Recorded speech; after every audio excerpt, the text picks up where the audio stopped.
boshlab olish qiyin bo'ladimi yoki Yo'q. gapirayotganda to'xtab qolish bo'ladimi Yo'q, tutilib to'xtab qolish qolishlar bo'ladimi? bo'lmaydi. R harfi ko'proq chiqolmaydi. Portlovchi harflar b p Olib kelyapti, beryapti, shunaqa bo'ladida. r ni aytishda qiyinchilik bo'ladimi? Rda ko'proq. Shu xolos uni qatim, netib, Tutilib qolish bo'lmaydi. Yo'q, yo'q. Bo'lib qolish, qatib qolishlar bo'lmaydi. Bo'lmaydi. O'sha prosta harfda qiynalyapmiz xolos. Ha. Qachondan beri bu holat? O'sha tili chiqqandan beri shunaqa-yu, biz hali erkalikka nimaga olib bordik, logopedga. Ha. Erkalikka anaqa qildik, keyin o'z maktabga bering dedi. Hali tildan ham anaqa o'zgarish bo'ladi-da, dedik. O'zgarish bo'lmadi-da. Logopedda qancha shug'ullandilar? Logopedda ham bir yildan oshiq bordik. Hali Massajlar qilishdimi? So'zga bilan massaj qilardi-da.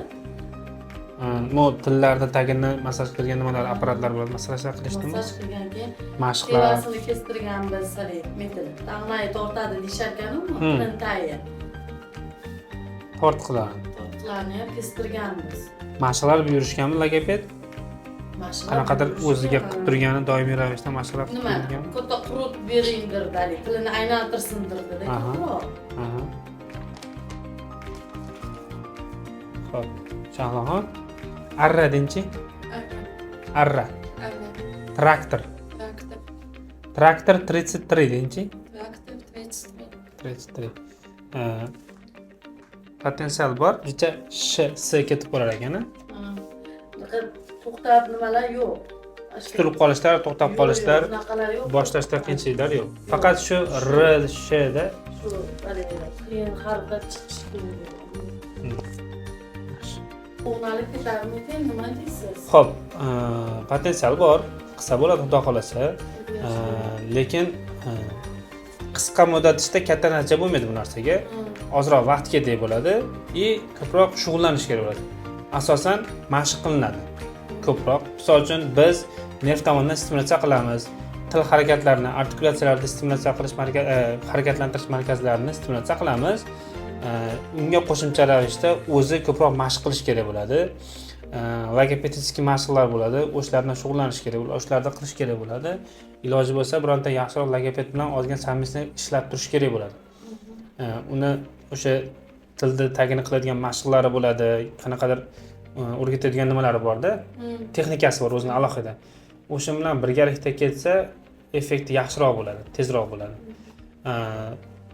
Miya tomonidan stimulyatsiyani biz qilib beramiz, periferiyadan stimulyatsiyasini ular qilib berishadi va o'zlari ko'proq mashq qilib turadi. Shunda har tomondan harakat qilingan hisobiga effekti yaxshiroq bo'ladi va tezroq bo'ladi.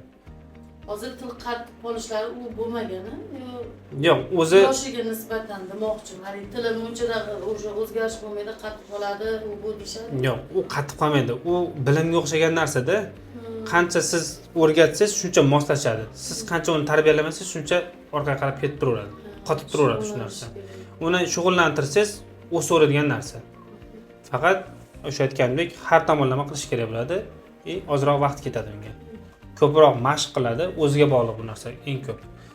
Biz qilayotgan dori-darmonlarimiz, harakatlarimiz hammasi 30-40% natija beradi. Asosiy potensial o'zida 60-70% effekti o'zi qilsa keyin bo'ladi. Shuning uchun kunda to'xtamasdan harakat qilish kerak bo'ladi. Mashqlarini doimiy ravishda stabilni qilib turish kerak bo'ladi. O'shanda biz o'ylayotgan natija yaxshiroq chiqadi. Asosiysi baribir o'zida qoladi.